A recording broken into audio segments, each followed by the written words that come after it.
So welcome everybody. We're going to get started because it is 4:45 and we have a lot of information that we want to share with you. First, let me begin by introducing the team.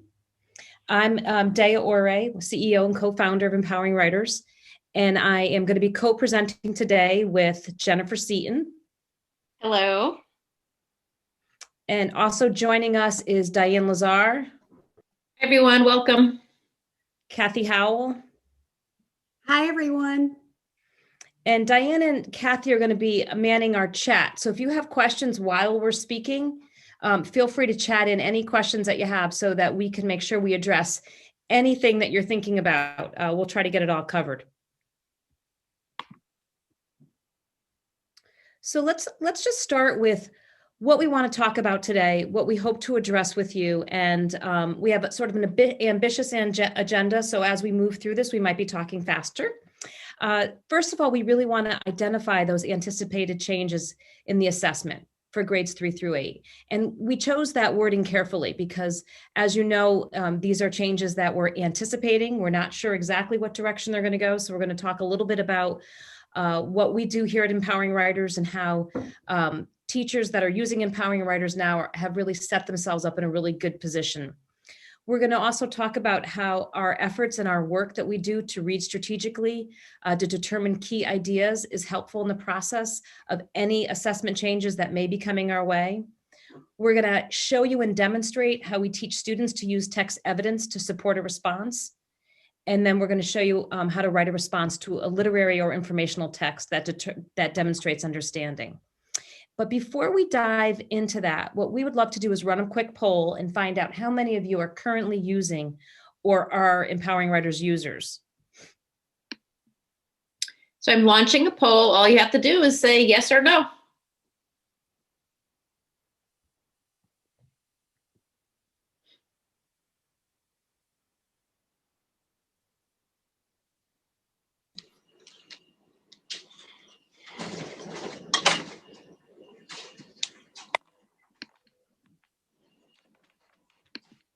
So here's our results.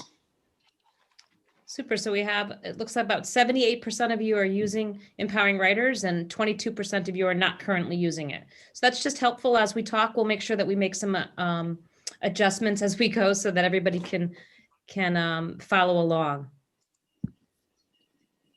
So Jennifer, if I could just start with you talking a little bit about what we anticipate those changes to be. Sure. We're going to begin by looking at the short constructed response type question. And this question that you see in front of you is actually a grade 3 sample.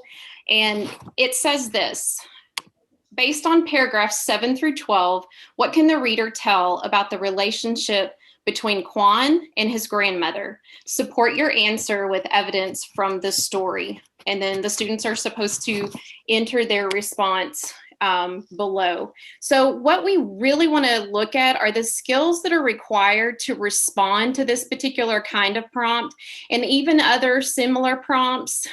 We think this is the kind of prompt that leads us to many of our TEAC strands. So when you think about the comprehension strand, or you think about the response skills, maybe the multiple genres, the author's purpose and craft, and of course, we would think of including our composition strand as well.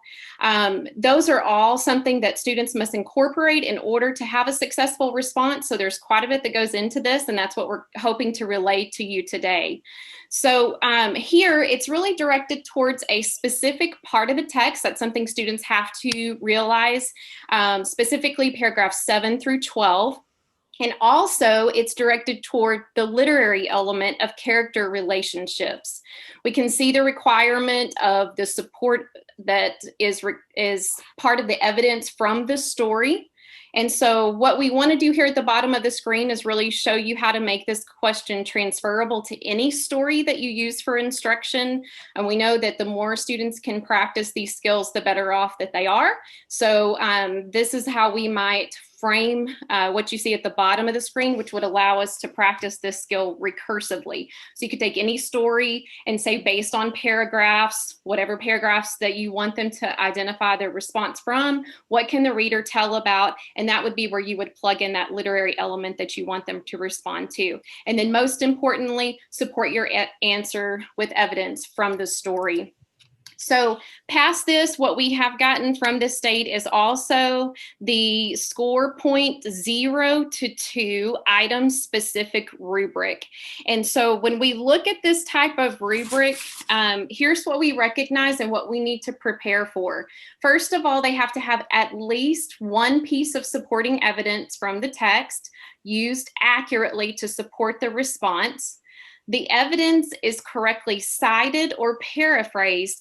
And then lastly, the response and evidence to support it are based on the text. So it's vital that we begin to analyze these types of rubrics so that we can see how we want to gear our responses. So really, Dea, before we dig into the instruction behind questions like this, let's look at the foundation necessary for students. So this is a really good point, just to pause and talk a little bit about those of you who are familiar with empowering writers and those of you who are new to empowering writers. One of the things that we have done historically is really the first 6 weeks of school, we spend a lot of time annotating and analyzing text. And we have done that since the very beginning. And oftentimes teachers will say, we're not teaching writing. We're spending way too much time annotating and analyzing. And really, in actuality, this is absolutely necessary to understanding the foundation of literacy. And you're going to see as we move through these skills that we're going to talk about, all of the work that kids need to do to be able to respond effectively to text is really found here. So the way we introduce text is always through understanding the genre and organization. What was the author's purpose? Why did they write this piece and how is it organized? What are the graphic organizers that I can use to both read and write this kind of genre? What's the summarizing framework? How do I summarize this piece of writing? And that summarizing framework is so often used as a pre-writing tool. And then we move to annotation and analysis, which we have our students actively engage with text. And there what they're doing is they're reading with a pen in their hand, and they're helping us to annotate and to deconstruct text. What did the author do? Now, a couple of things that I just want to pause on for a minute, because all of this can feel very overwhelming. Many of us have been teaching long enough that we remember when we were just writing to a prompt and we were focusing on one genre. And that seemed doable, even as challenging as that was. If you were in a particular grade level, you might have been focusing on narrative writing, or you might have been focusing on informational writing. And the reality is as time has gone by, we're asking students to become teachers and students to know more than one genre and to be very familiar with it. So what we always like to look at this is on two levels. One is the awareness level, understanding the text from sort of that 30,000 foot view. So as I look at a narrative piece, I'm going to recognize that it's the narrative piece. I'm going to know that the author wrote this to entertain me. I'm going to know that it moves like a story. That doesn't necessarily mean that I'm teaching every single skill explicitly for the purposes of being able to reproduce a narrative. I'm teaching every skill for them to be able to identify elements of story. And the same thing is true with informational writing. So typically what's going to happen in our grade levels is we're going to focus a lot on informational writing and understanding how to create an informational piece.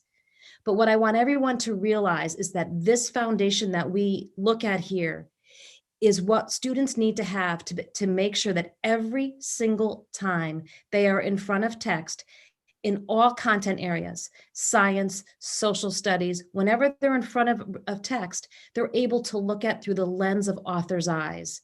What did the author do to put this together? How does that help me read strategically? How do I recognize main ideas to be able to summarize a piece? And so this is all the work that we do at the very beginning of the year, so that from after we're done with what we consider the literacy launch, our students are ready to go into a deep dive into skills for narrative writing or a deep dive into skills for informational writing. But regardless of which direction we go, it still means that as we look at text, we have the ability to really look at it on another level. That other level is going to prepare us for that response to text and that responsive writing that's going to be coming up. So this is where we all start. And this is why this work that we've done with Empowering Writers for so many years is important. And you're going to see how this comes together as we start to look at what's being asked of our students now and what do these test changes look like. So here's what Jennifer had showed you, a sample of what that might look like. And basically what we did was we took this piece, which is called the Desert Climb, and all of you have this as a downloadable, but it's annotated already for you. So we'll show you that in just a moment. But based on paragraphs 2 and 6, what can the reader tell about the change in Rachel's point of view? Support your answer with evidence from the story. So essentially, I'm going to summarize this piece for you. We would have read this whole piece with our students. And in summary, this is a story about Rachel, who doesn't necessarily have any desire to be a hiker or to go climbing at all. She has a very negative perspective of where she's going to be climbing, and she just doesn't want to be a part of it. That's just not her. And then as we get to the end of the story and she gets to the top of the mesa, she has an entirely different feel about herself and about how different she feels about the experience that she had. So that's essentially the summary of the story. So when we look at this particular question, it's asking about Rachel's point of view. So the first thing we would have done with our students is this.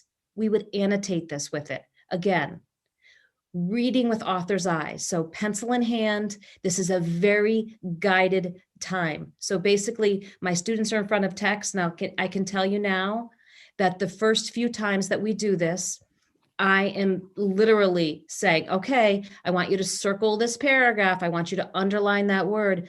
Eventually students will be able to interact and give me a lot more of that information. But ideally what I want to do is point out the narrative skills that are here, the entertaining beginning, where there's elaborative detail, what's the main event look like, and then within those portions, I'm going to identify even more deeply what's happening. When I'm done with the annotation, I'll summarize this piece, and you see that summarizing framework both on the right and the summarizing framework that came up with the narrative in the middle. So we summarize this piece. And then notice that the narrative writing diamond is here. And that's our organizational framework. So whenever we're working with students on narrative writing, we have this hanging in our room or as part of a reference sheet for our students so they can see those skills come to life within the narrative story. And again, I always point out to our students where those skills are and remind them that the biggest portion of the story is the main event. In this particular question, it's asking me to focus on character and on point of view. So as we discuss that, we go back into the piece and talk about word choice and how do we know how this main character is feeling. So we go back to the next slide and we're going to look at that prompt again. A question we have for students always is to read the task and identify the givens and the variables. What is being asked of me? Now, I'm just going to step aside on that thought for just 1 minute because I want you to think about this. Whenever we look at a task that students are writing, a good place for you to start is say, what do my students need to know to be able to address this task? And always, here's what your answers are going to be. They're going to have to know the genre. They're going to have to be able to identify genre, author's purpose, what's going to be the structure in which I'm writing to. How can they summarize these pieces? So all the foundational work that we do in annotation and analysis is always the starting point for addressing a task effectively, even as the task gets a little bit more granular. The work that we do in that foundational work, in that literacy launch, is always going to be embedded within this task. So based on paragraphs 2 and 6, what can the reader tell about the change in Rachel's point of view? Support your answer with evidence from the story. So the given is what must be addressed. So based on that task, the question I would ask my students is, what is the task telling me I have to address? And that's the change in Rachel's point of view. Where am I going to find evidence of the change in Rachel's point of view? Well, when we go back and look at our annotation, we're going to find that really through elaborative detail and through Rachel's feelings, and that's going to be in paragraph 2 and 6. And then what choices does the author get to make? So what decision are you making as the author? And that's the supporting evidence. And almost always that variable will be, what is that supporting evidence? So always before we start that task, that's the first thing we're going to do is what are the givens and what are the variables? And then in this particular example, we were able to come up with this information is going to be in paragraph 2 and in paragraph 6. So now what I want to show you is here, certainly author's craft is revealed through the annotation and analysis. So all of that work that we've been doing throughout the literacy launch, through looking at that author's work, deconstructing text, is really critical for kids to be able to look at text this way. What skills are embedded that I've been teaching all along or pointing out would be elaborative detail. How does that author describe either a setting or how someone's feeling? What's that word choice that's used that sets maybe the tone or the mood of the piece? And that's going to give us that perspective of that point of view. And how much of this is involved in inferencing? So it's not going to be as blatant as saying Rachel feels this way and now she feels that way. I'm going to have to infer that based on what I know about elaborative detail, what I can recognize in characters' feelings, and what I know about word choice. And so as I look at this, what we would be having our students do is look at this text and go and star points in which you can find the evidence.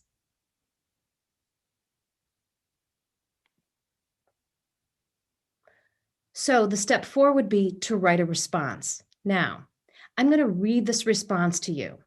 And I know that there is no way that you're going to go from here, star this, and this is what they're going to write. So what I want to show you here is what does this look like? And then I'm going to ask Jennifer to take us through it instructionally. What is it that we're teaching our students explicitly to get them to be able to come up with a response like this? There is no doubt that Rachel's point of view changes from the beginning of the story to the end. In paragraph 2, Rachel describes the landscape as cracked and parched, the color of dull rust, sharp spiky green tufts of grass, and cacti with sharp long needles threatened. This shows how Rachel looks at the land. It is not very inviting. She continues her description with the animals, small slithering lizards, flicking their tiny tongues, miniature scaly beasts dart here and there. The animals seem like beasts as Rachel sees them. She is not excited about them at all. The author also shows how Rachel feels about the setting when she shudders as she looks at the lizards. We can infer that Rachel is disgusted by the setting and the animals in it. We can infer that Rachel, I'm sorry, that's a repeat. However, in paragraph 6, as Rachel reaches the top of the mesa, she gasps. The vista is like nothing she has ever seen before. This gives a sense that Rachel is amazed by what she sees. She scanned the red, gold, and tawny valley below. This is a big change from describing it as a dry and parched, the color of dull rust. The reader now sees the desert in a new light. So grade level sample, the desert climb is in which grade level? 4, I'm sorry, grade level 4. Mm-hmm. Can I just say though, Dea, that the sample itself was adult generated for these purposes so that we could really look at it because we're going to take it apart now. Correct, because that's what Jennifer's going to take us through the instruction. Now, what I want everyone to know, and I'm going to say this, Jen, I know you're going to say it too, but as we model this instruction, what Jennifer is going to do is she's going to show you how we would take them through each element, and always we model more than kids would ever do, right? Because in my experience with modeling always has been, if I model 10 sentences, they're going to give me 5. So I always model over the top because it gives me a lot of opportunity to build vocabulary, to really talk out loud as the author, to build the thought process that goes into how do we stretch this out. Okay, so let's dive into what this might look like. We always want to have our question posed for students so they can go back to that deconstruction of what the question is. But, and teachers, you know this, oftentimes students really struggle with how to begin their response. So what I want to start with is something that's extremely helpful as a basic technique. To teach students how to use keywords and phrases within the question as the foundation of their response. So ultimately, what we're asking students to do is turn the question into a response. And for those of you that are familiar with our Empowering Writers resource, this is a lesson that's directly embedded in your guide. So you're familiar with this lesson. Now that we're seeing these changes in STAAR, it brings a new light on what we know and how we can use it. And so these are just lessons that are already in existence. So we would begin by looking at this question here and asking what it's all about. And when you think about that, what is it all about? When we're annotating and analyzing, we sometimes ask students, what's the blurb of this paragraph? Basically, what's one or two words that you would say this question is asking? And here, that blurb would be about the point of view. And so that's the key phrase, Rachel's point of view, that becomes the restatement. So as we're looking at turning the question into the response, this is the first sentence that we could use here. It says, the reader can tell that Rachel's point of view changes from the beginning of the story to the end. This is a sufficient way. This is directly responding in how we could set up that main idea sentence. Knowing that this is a short constructed response, we're only looking for one paragraph. So we have to have this controlling idea there at the beginning.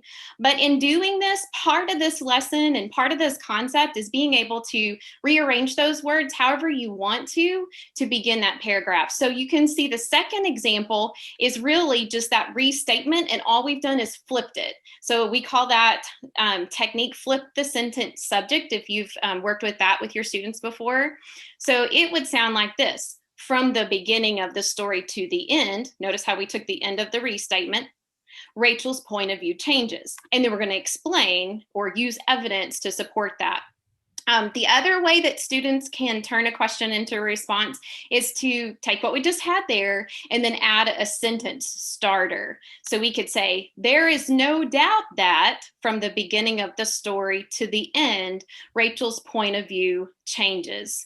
So you can really see these are just literal restatements of the key phrases in the response, and however students frame that up becomes the main idea of that paragraph. So teachers, always remember, you're going to go back to our graphic organizers. We had to really understand the flow of the story through the narrative diamond. Now we have to understand that the response is based on that expository pillar, specifically one of those paragraphs.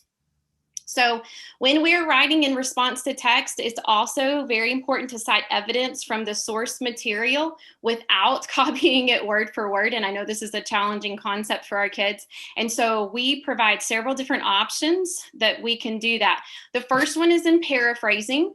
And this lesson will show students how in their own words, they can rephrase specific details in the source material, which would be our desert piece, in order to support the summary. So one way that they can do that is through sentence starters. And you know that we provide sentence starters all throughout all the skills, but we do have these that you see in this yellow box for that response to text. So just a few of those. The author discusses. In the article, we learn. So we're looking at an informational source text there. We could say this, the author explains, or the text explains. It was interesting to learn. The reader learns. And you can see there are multiple ways to respond to that. Knowing that we're responding to a story, that can be part of the framing that we change out some of these words. Another way that we can paraphrase is through word reference. And so when students feel like they're repeating themselves, or they go to word reference, nearly synonymous words or phrases.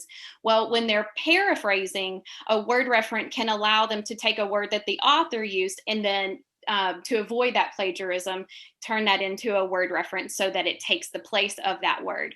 And then finally, another way to paraphrase is to flip the sentence. So the author wrote the sentence constructed in one order, and we simply take the back half of the sentence and move it up to the front.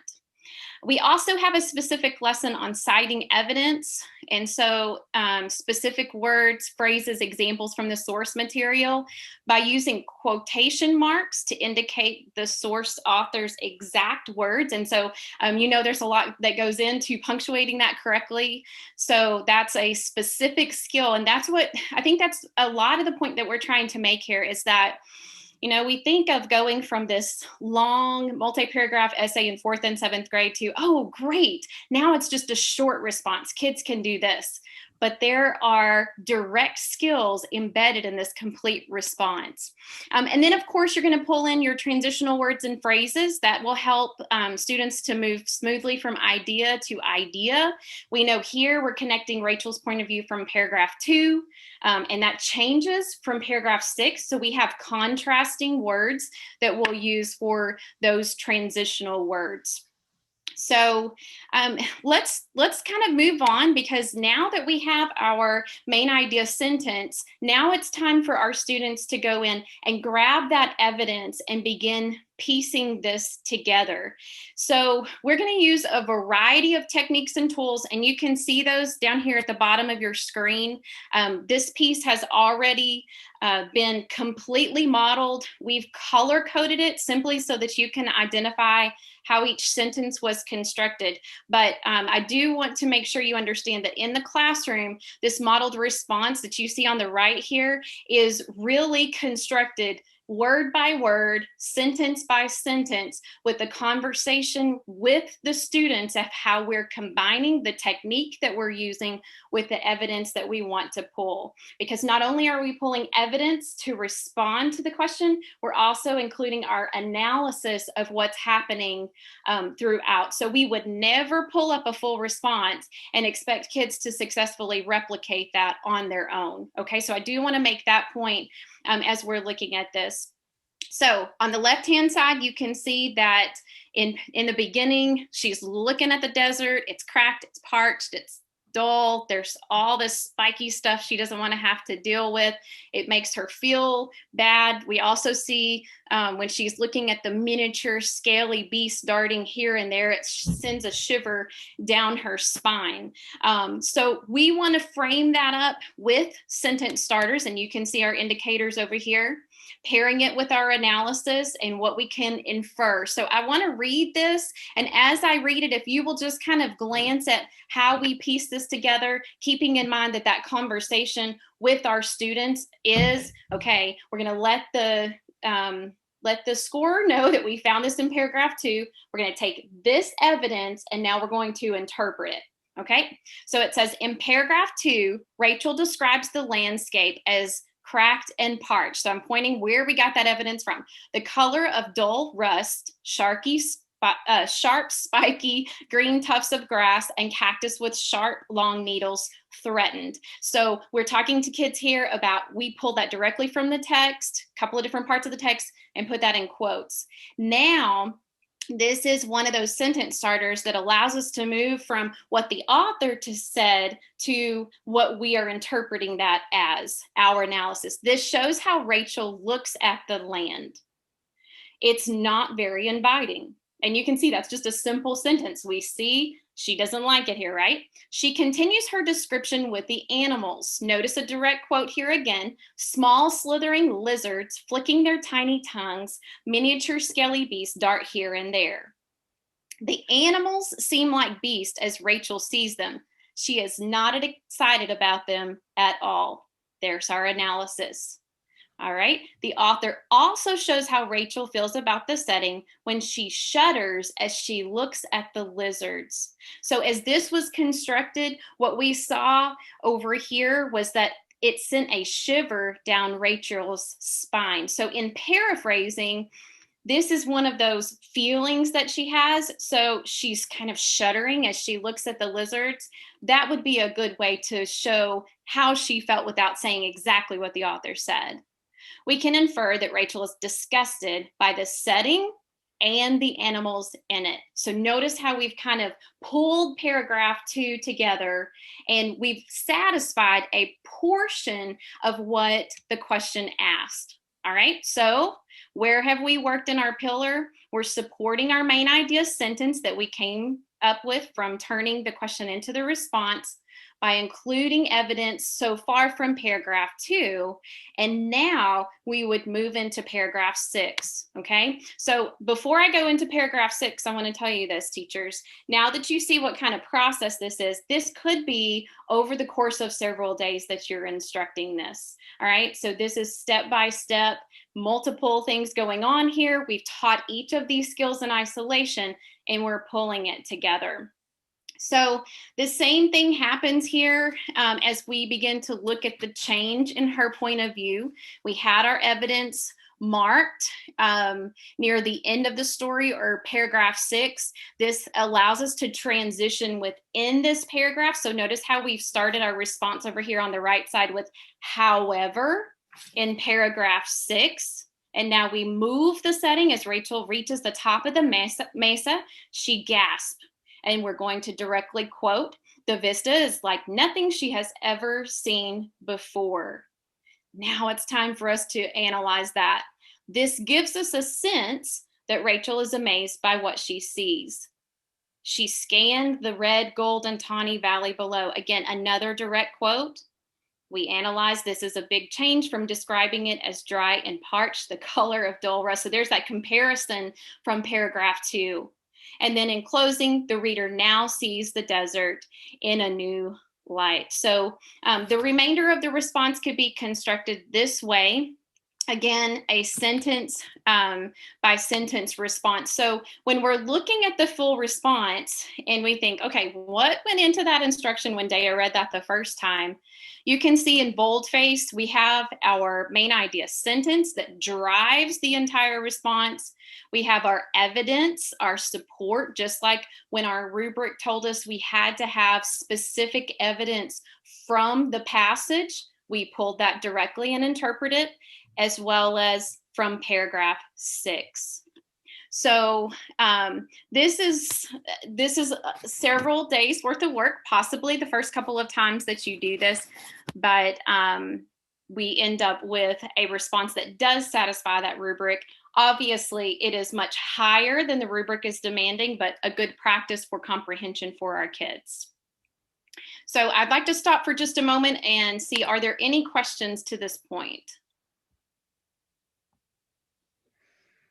I also want to note, as you're thinking about whether you have questions, is notice that we read a narrative story and we responded in an informational tone. So again, the whole understanding of genre, author's purpose, organizational frameworks, how does one look versus the other is really important as they enter these tasks. Before we go on, there is a question. Alex Brooks has asked, will short constructed response show up on the 6th grade STAAR? Jen, you want to sort of take that?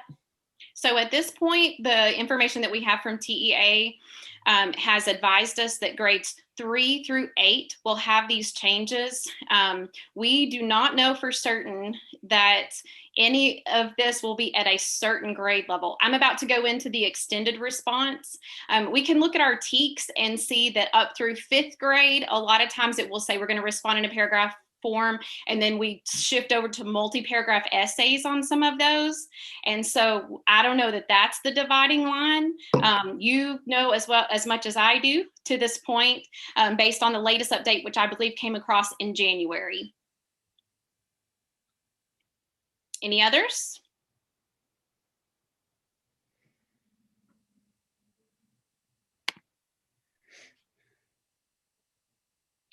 Okay, so let's take a look here at the extended response. I know we do have a few more minutes, so it will be helpful for you to see how this is different, but also something that might be required. And so this particular prompt, I'll read it in just a moment, but I want to point out that before we had one source text, this one is using 3 source text. And not only that, but students are to respond in a multi-paragraph essay.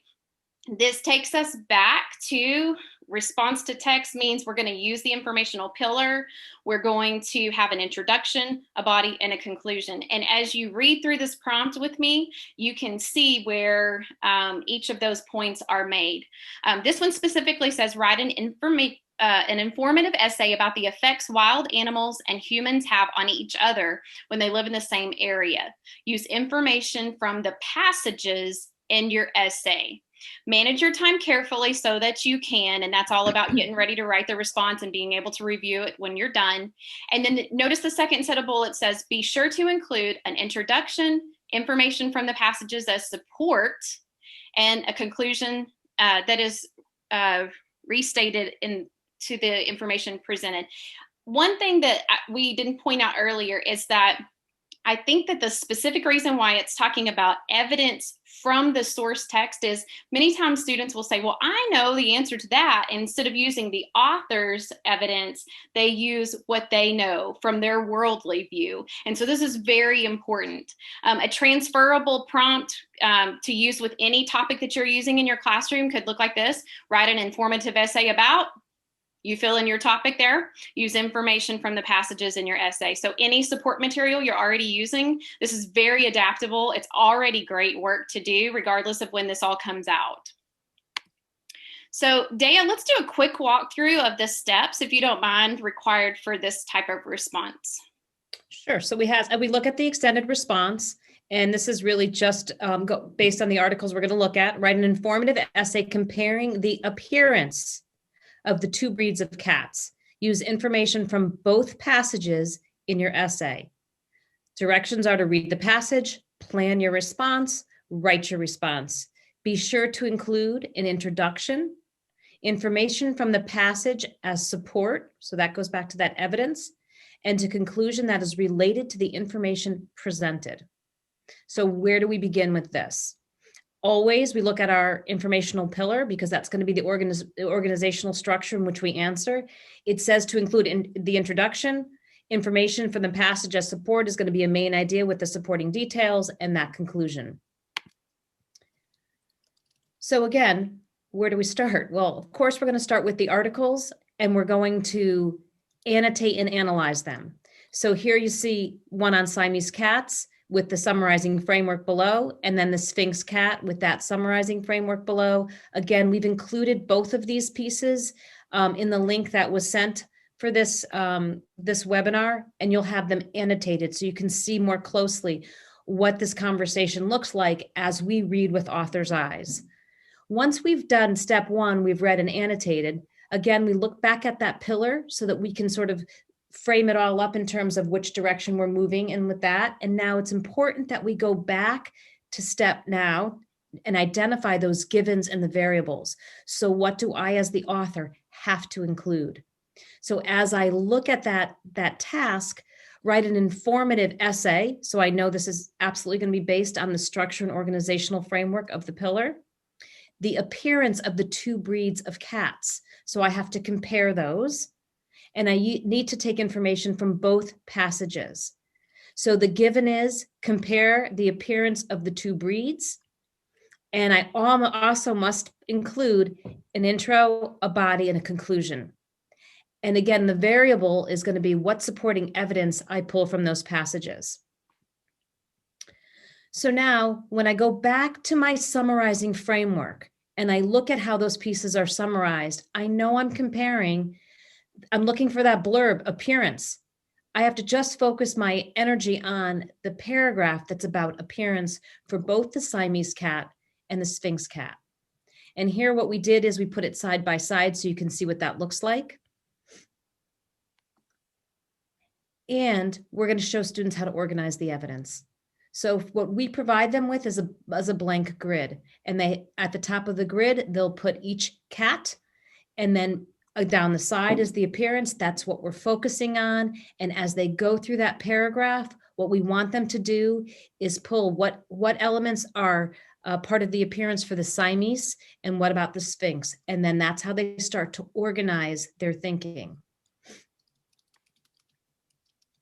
From there, we take it to the written response. Now, we did this in warp speed for you, just to be sensitive to the webinar, and then we want to show you what this looked like. Notice how we have that pillar down the side. Notice as we go into this piece, what we have here is that introduction paragraph. Without a doubt, There's a sentence starter, right? The felines known as the Siamese and the Sphinx stand out from the ordinary house cats. These animals share many characteristics. However, they each have a distinctive appearance. The body of the piece is, notice how this is framed up with the main idea. Based on the description of the appearance in both texts, it would be easy to distinguish between a Siamese and a Sphinx.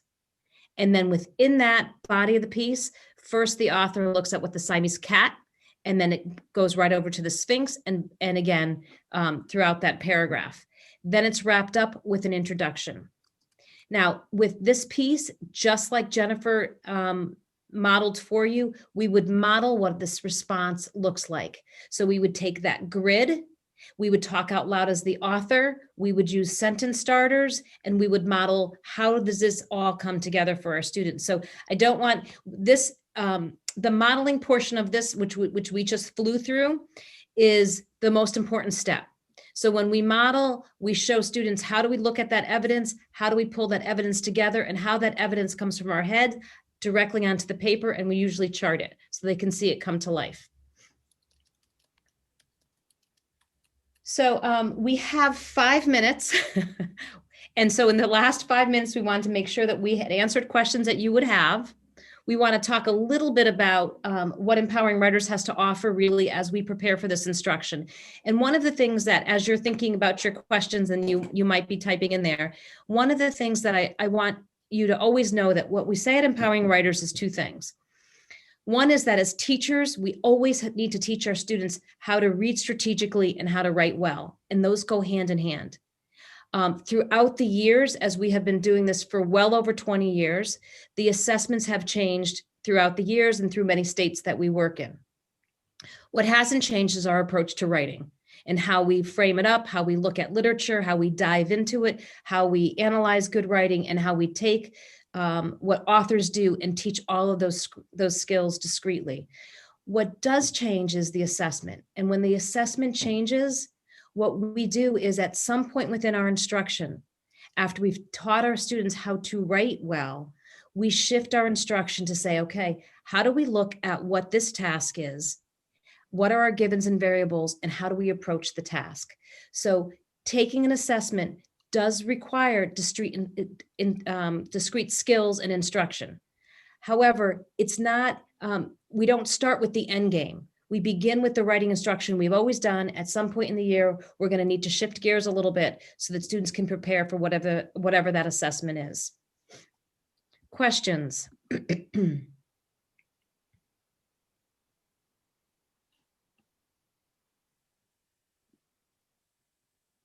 I see that these have been answered, but there's a lot of questions about the resources. Which resources do I need? And as it has already been answered, both the informational and the narrative guides offer lessons for analysis. So your informational guide is going to give you your response text techniques and your sentence starters, your paraphrasing, your citing. When you're looking at your narrative guides, you're going to see how to deconstruct that text, but also how to frame those up and really be able to identify those literary elements within it. So Jen, if you would just go to the next slide.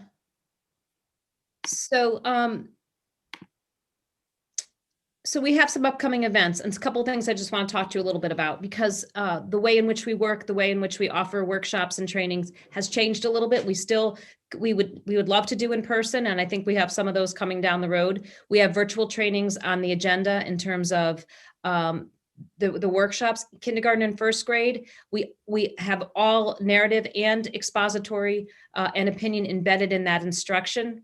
And then we have a narrative workshop that goes grades 2 through 8. We also have informational workshops as well. A couple of things that I want you to think about, some changes that we've made, is what we are doing now is we are taking that literacy, the idea of that literacy launch, and really understanding both narrative and expository writing on that 30,000-foot level instructionally. So if I'm a science teacher, what do I really need to know so that as I'm teaching text and I'm looking at text with my students, what are my students learning and writing that's going to help? So that when we look at text, we learn to look at it strategically. We know how to skim and scan. We understand how to summarize a piece that we're looking at. all of that really good information that really comes from annotation and analysis. So we've combined our literacy launch. So once you've done that literacy launch, you can launch right into narrative writing or narrative skills for the purposes of being able to write narrative, or you can go into informational writing. The one thing that I want everyone to be at ease with is there is an awareness level that helps. So you don't necessarily have to be able to teach all of those narrative skills for students to be able to generate them. You need to be able to recognize them and understand them on a discussion level, on the ability to look at writing through that lens of the author. But that doesn't necessarily mean that every student needs to be able to create a narrative piece. So those are the kinds of adjustments we're making. We're also doing coursework where you can buy pre-recorded sessions, and you can buy them also in sessions that are specifically tailored. So you'll notice in the corner over there in that little tiny yellow box, it says a session regarding response to text. That's a session that we are currently developing. That's going to be 2 hours. It's going to be basically the work we just did today, really just stretched out and exploded. So what does that look like? How do our students address this? The only reason why it's in the corner off to the right is because really to be successful with that, you have to have that foundational work in understanding narrative and informational writing. Questions on that? Eve had a question. Her team attended the virtual training last summer. Are these trainings the same or updated?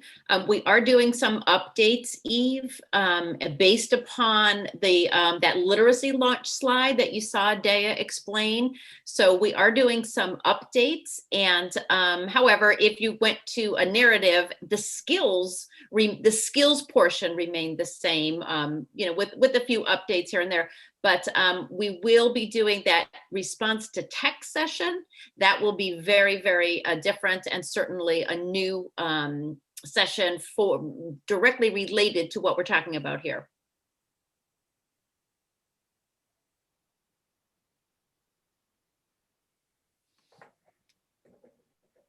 Any other questions in terms of how we can be helpful, what you might need to know? We do have a series. We've been doing these webinars for the last couple of months, and we have a series of webinars that have different topics, and the topics run from narrative to informational to how do I manage process writing, all kinds of topics that you have generated and have asked us about, and we've done webinars on how would we approach that. Certainly, as we become more aware of the information that's out there, of what the changes are going to look like, what skills you need to have, and how you're going to address it, we will be making those. We will be either offering webinars like this to prepare you for what's coming. I think the general message that all of us want to say, and we can say with great confidence, is that as those tests change, the skill work that you do with empowering writers is going to be the foundational work you need to move with any assessment that comes down the pike, because it is all about good writing. There's no shortcut to that. It is never about, here's the assessment, and so now I got to teach to take the assessment, because that just doesn't work. What works is the foundational work that we do, the interaction we have with text, the way in which we maximize instructional time, because our students are in front of text all day long. We're missing the boat if we're not using that as an opportunity to pull in what we know as authors, what we know as strategic reading skills, and apply that across all areas of our content, so that as kids are becoming more and more familiar with the ways in which text functions, the better able they are to respond to it, regardless of the content area. And then I just want to add, these are all of the workshops that you see here. These are our live presentations on a Zoom like this, but we have every single one of these presentations that you see are available for purchase as a recorded session. So what I love about the recorded sessions, for those of you who are interested in that, is that you can do it basically at your own pace. We give you the recordings for a certain period of time, and during that period of time, you would watch those recordings. So, so we've tried to make sure that we have kind of touched all bases, so that if you can't come to one of these that are the live ones, then certainly the recorded ones are available for purchase. And just on a final note, because I see some questions about what do I need to be using, what should I be taking? We're all here for you. And the one thing I have to say that I'm most proud about empowering writers is that we're all teachers.